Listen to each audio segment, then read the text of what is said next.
Welcome to another skills video with Sydney and Sam. Today we are going to be talking about two more skills in the interpersonal effectiveness module. And these are the give, which is skills for keeping a relationship, and then fast. And those are skills for maintaining self-respect within a relationship. These are interpersonal effectiveness handouts 6 and then 7. So feel free to grab your handouts now, and then we are just going to dive in. So, like I said, the give skills are skills to help us keep relationships and stay connected to the people that we really care about. And also, these are specific skills to help us in our communication with others. So, give is another acronym. Loving our acronyms.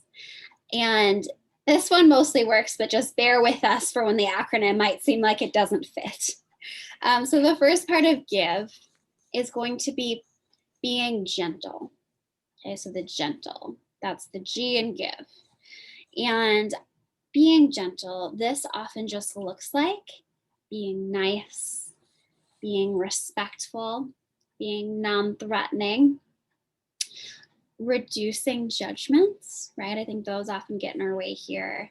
And also just paying attention to what you're doing with your body. Like, are you leaning in and communicating warmth? Or are you rolling your eyes, bad habit of mine, or doing other things, maybe turning away in ways that might not communicate that you were gentle and present.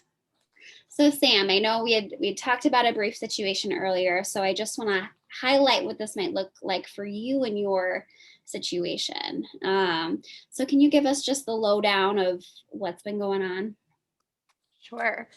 So I have a very good friend of mine who we've been friends for, I think, almost 7 years. And he is a professional musician and music teacher.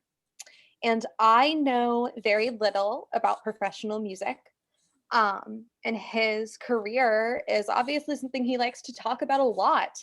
And I am not particularly knowledgeable, nor is that my greatest interest or passion.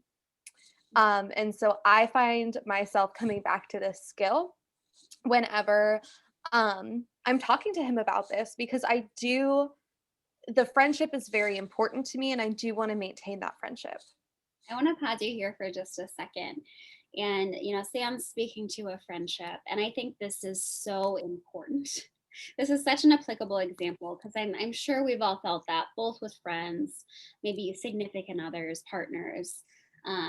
There's always going to be differences between us and the people that we love. And so this is where we kind of watch ourselves, check in, and put the relationship over what our tendencies or automatic reactions might be. So how does being gentle look like in the context of your relationship with him, Sam? Being gentle looks like definitely body language, definitely trying to not look like I'm bored or lost.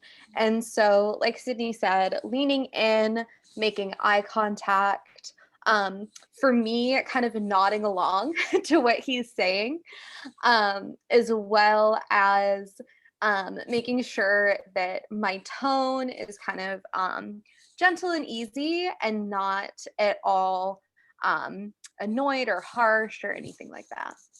Mhm. I like this. I like this a lot. And I'll just give you a brief example for me in spaces where I notice myself not being gentle in this way will be, for example, if a partner would come home and try to problem solve, or I would try to problem solve what was going on for him immediately, or perhaps me kind of just sitting over there like like I get it, right, being a little cold. So just notice your tendencies and try to practice too. What does it look like to lean in and be gentle in voice and tone? The second part of give, so the I, is going to be acting interested. Again, this is where our acronym falls off a little bit, but the interested part is the I. And this is exactly like Sam was saying, even when we notice not being interested in our best friend's passions, right? This is where we fake it till we make it. Again, we're leaning in, we're making sure to just listen and hear. Again, this is facing the person, this is maybe asking questions, even if, right, the last thing you want to know is, I don't know, I'm not in the music either. I don't even know what questions we might ask. So Sam, can you give us an example of how you act interested with this friend? Yes. Asking questions is a big one. And part of that for me is owning where I come from with a lack of knowledge about this. And he loves talking about music. So even if I ask like the most basic question of like, what exactly does that mean? Or, is that kind of like this thing? That just asking those questions cues him in that I care about him and I care about what he's saying. And so asking questions is a big one. Um, my tendency to kind of like nod along and have very affirmative body language, I think is also a way that I act interested. And even adding kind of in the therapy world, we call them like nonverbal reinforcers or something. So adding like, yeah, and making some kind of verbal acknowledgement that I am trying to follow and trying to be interested in what he's saying. I have such urges to go, as you're like talking about that. I love it. So yeah, spot on. The V in give is going to be validate. And we are going to dangle this in front of you like a little carrot. And we are going to make a separate video on validation, both self validation, other validation, and recovering from invalidation, because we think this is so incredibly important. Validation is like the glue for relationships. Okay. And I think a lot of us think we know what validation is, and we have a pretty comprehensive definition and steps toward validation in DBT. So we're going to walk through all of that with you. I will say that this is both with words and actions it'll say on your handout.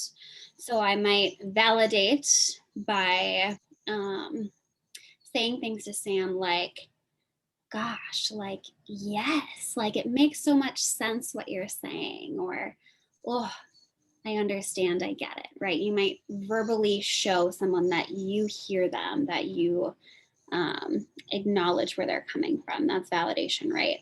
And there's something that we like to call functional validation, which is validating via behavior.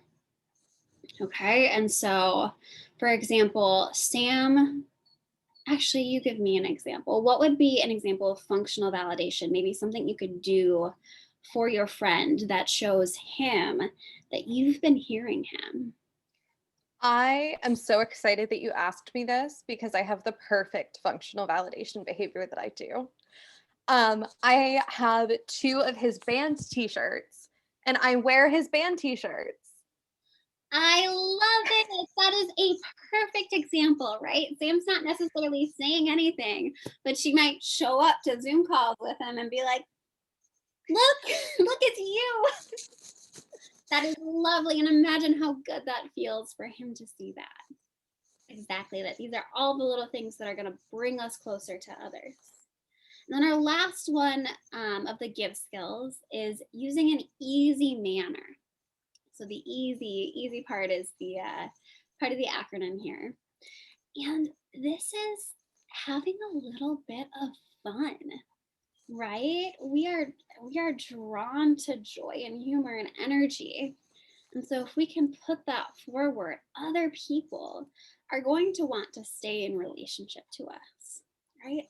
And this looks so different for everyone, right? I have been told over and over that I have no sense of humor, and yet I still try, right? Like I show up, I do my best. I try to also respond when other people bring humor, even if I don't get the jokes right away. And this is smiling, right? This is laughing. those sorts of things. Sam, how do you use an easy manner with your friend? Definitely a lot of smiles and laughs and jokes. Something that also comes to mind is bonding with him over music that we both like. And so if we're in the car going somewhere, like cranking up some music and singing along. And what I usually do as kind of functional validation and easy manner is I'll always put on one of his songs that I know and like jam out to that with him. I love it. I often say like music equals joy, right? And I think like dancing and doing goofy things and singing out loud, I think that is a beautiful way to kind of foster connection with others and doing that with them. This is beautiful. Let's shift over to our fast skills. And so, fast is all about keeping respect for yourself within relationships.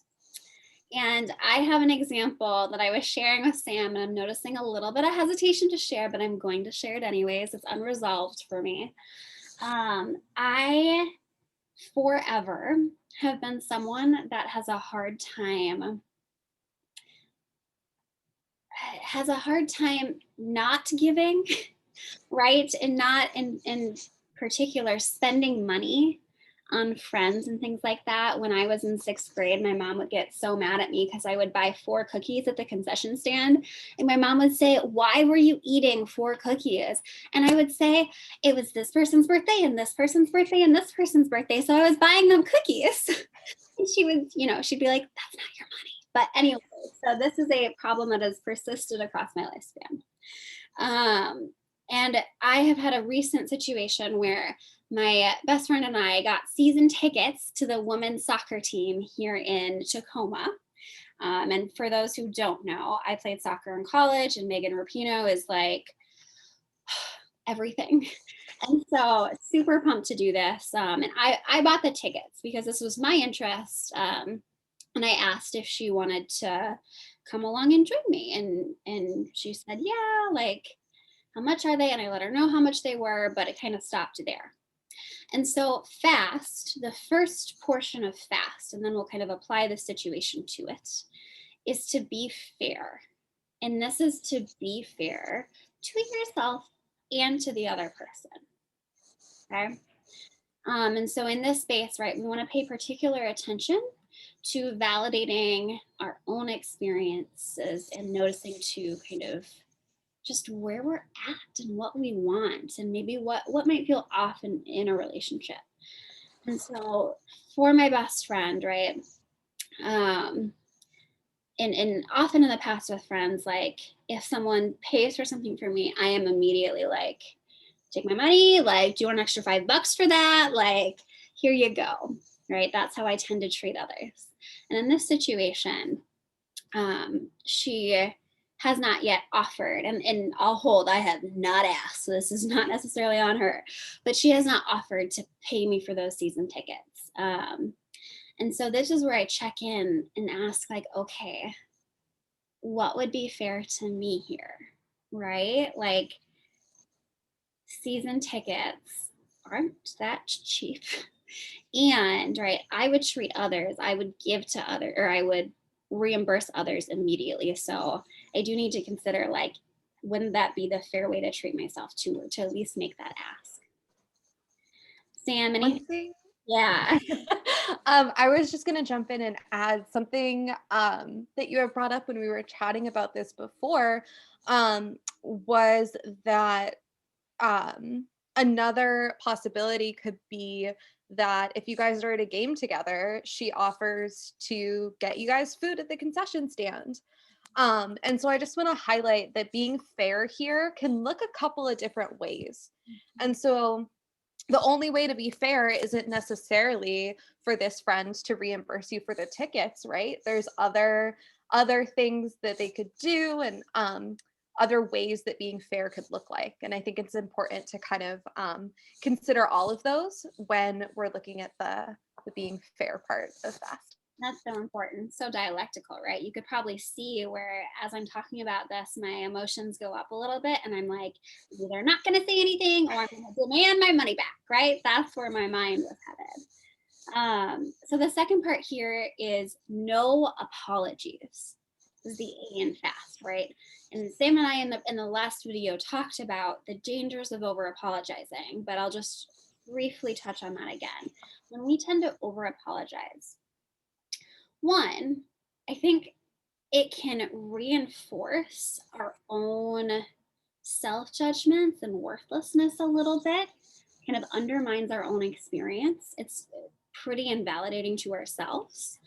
And also, when we over apologize, other people start to perceive us as if we are weaker or perhaps not worthy, right? Or they might think we are not able to handle tough feedback or situations because we are so prone to apologizing.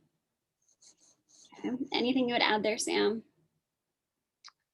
I think kind of like we touched on in the last video too, is that over apologizing can make us appear less confident.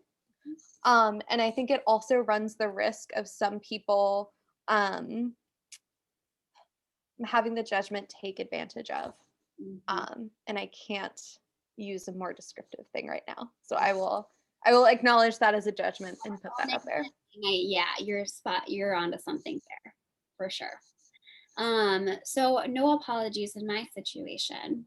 And again, no apologies both overtly. Like I've not necessarily done anything wrong here, right? Apologies are justified when we feel we have hurt someone or done something wrong. And me, right, buying season tickets, that's not wrong. And I'm saying that out loud because I need to tell myself that again and again. And so apologies would not be justified here. I don't want to say like, I'm sorry.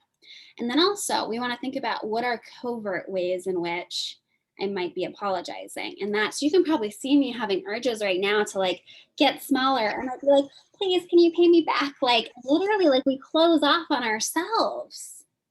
And so that for me is going into this conversation in person, because I'm having dreadful urges right now just to text her and be like, hey, do that.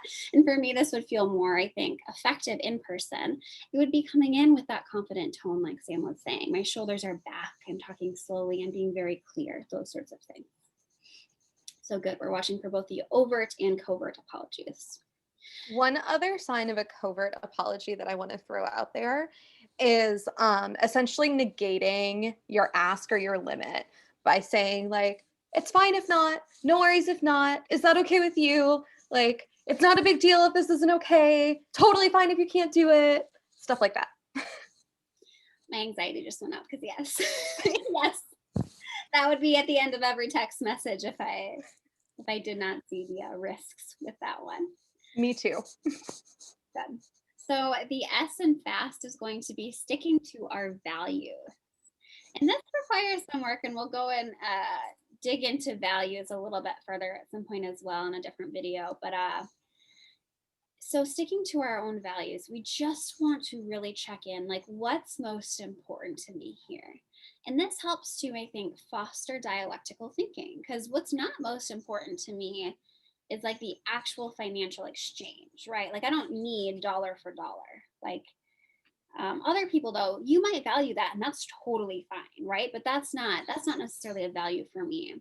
What is a value for me is reciprocal relationships. I really value kind of the give take and feeling like we're both showing up and kind of bringing us to the table, right? And so this is where we could start thinking, how do I want to be reimbursed here? How do I want this to play out? Like what's most important to me? And I'll note too, right, the relationship is really important to me, right? She's my like best friend, love her to death, and so I'm feeling torn here, right? Because I value her so much, and I also value, right, kind of reciprocity.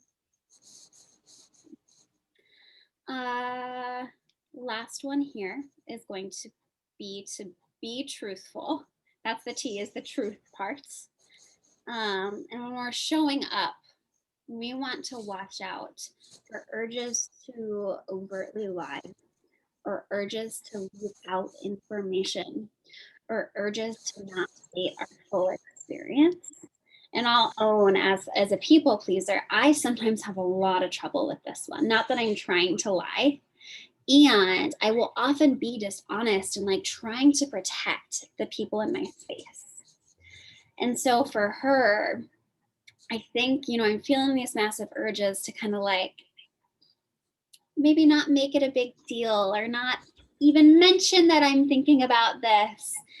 And the problem with that is if I show up and try to hang out with her, or we go to one of these games, right? And this is eating at me in the back of my mind, it's gonna come out in some sense. She's totally gonna know that something is up, right? And there are going to be consequences. I know this has happened with her and I in the past.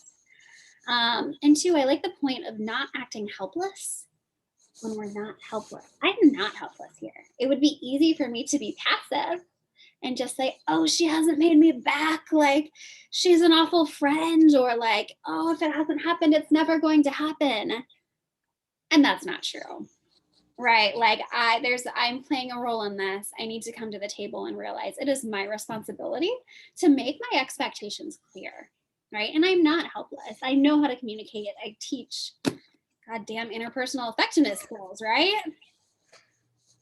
Anything else you want to say there, Sam? One thing that's coming up for me too is remembering that we don't have the full story for the other person, right? And that the story that we kind of might fill in may not always be reflective of reality. And I think that sometimes we can act according to the story that we're filling in and not necessarily the one that has all the facts. And so something that I'm thinking is it could be so easy to jump to she must not value me as a friend as much as I value her. She doesn't want to pay me back. Like she's taking advantage. And maybe she meant to Venmo you and like didn't hit send. I've done that. And I didn't see it, right? Maybe. So all of that to say that is why it is so important to bring things up, use these skills, bring things up, because if if and when you bring this up to her, right, it could be a super quick fix like that. And if you don't take that chance and try, then like you said, it's just going to keep eating away and eating away. You are 100% right. And yeah, I like the if and when, because I'm still over here like, do I not? But this is gentle push. Yeah. Okay, well, that is given fast. I will throw a worksheet in for homework. I don't have it pulled up right now, but it's reflective of the Dear Man you did before. And this is going to combine both clarifying goals and objectives, the Dear Man, and give fast, because all of these pieces really do tie nicely together. And so I wanted to give you space to reflect on them all together. So I'll ask that you take a look at that. Maybe think of a situation like Sam and I did, where this is going to be really applicable for you, and do what you need to put these skills into practice. Truly, these are learned behaviors. These are not things that you have or don't have like that, right? So we want you to give yourself the grace and try a few of these things on, even if they don't come naturally, because I think you'll find that the impacts on your relationship and on your self-respect are really significant. Well, thank you for being here, and we will see you at the next video.